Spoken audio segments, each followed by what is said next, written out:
ज़करिया बाब number 9। Israel के दुश्मनों की अदालत। रब का कलाम मुल्क हदरा के खिलाफ है और वो दमिश्क पर नाजिल होगा, क्योंकि इंसान और इसराइल के तमाम कबीलों की आंखें रब की तरफ देखती हैं। दमिश्क की सरहद पर वाक़ा हमात बल्कि सूर और सैदा भी इस कलाम से मुतासिर हो जाएंगे, ख्वाह वो कितने दानिशमंद क्यों न हों। बेशक सूर ने अपने लिए मजबूत किला बना लिया है, बेशक उसने सोने चांदी के ऐसे ढेर लगाए हैं जैसे आमतौर पर गलियों में रेत या कचरे के ढेर लगाए लिए जाते हैं, लेकिन रब उस पर कब्जा करके उसकी फौज को समंदर में फेंक देगा। तब शहर नजर आतश हो जाएगा। ये देखकर अस्कलोन घबरा जाएगा और गजा तड़प उठेगा।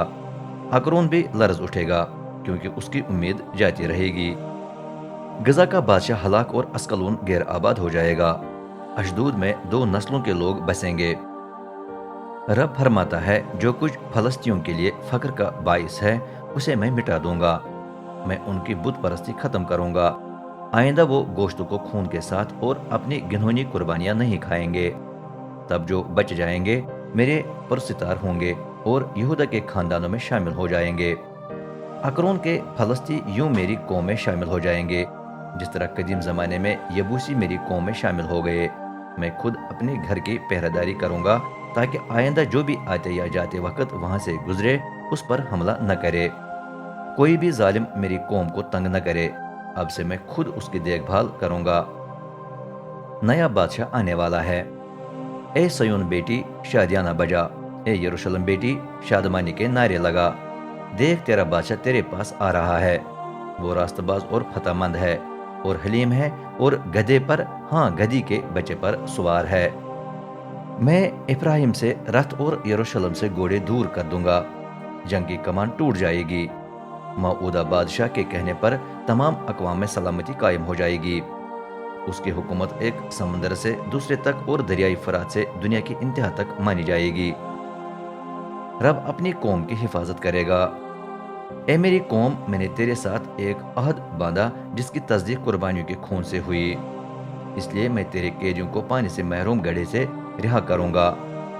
ए पुरुम्मीद कैदियों, किले के पास वापस आओ, क्योंकि आज ही मैं ऐलान करता हूँ कि तुम्हारी हर तकलीफ के एवज में तुम्हें 2 बरकतें बख्श दूंगा। यहूदा मेरी कमान है और इसराइल मेरे तीर जो मैं दुश्मन के खिलाफ चलाऊंगा। ए सयून बेटी, मैं तेरे बेटों को यूनान के फौजियों से लड़ने के लिए भेजूंगा। मैं तुझे सूरमे की तलवार की मानंद बना दूंगा। तब रब उन पर जाहिर होकर बिजली की तरह अपना तीर चलाएगा। रब कादिर मुतलक नरसिंगा फूंक कर जनूबी आंधियों में आएगा। रबुल अफाश खुद इसराइलियों को पनाह देगा। तब वो दुश्मन को खा खा कर उसके फेंके हुए पत्थरों को खाक में मिला देंगे और खून को माई की तरह पी पी कर शोर मचाएंगे। वो कुर्बानी के खून से भरे कटोरी की तरह भर जाएंगे। कुर्बानगाह के कोनों जैसे खून आलूदा हो जाएंगे। उस दिन रब उनका खुदा उन्हें, जो उसकी कौम का रेवड़ है, छुटकारा देगा। तब वो उसके मुल्क में ताज के जवाहिर की मानद चमक उठेंगे। वो कितने दिलकश और खूबसूरत लगेंगे। अनाज और माई की कसरत से कमारे कमारियां फलने फूलने लगेंगे।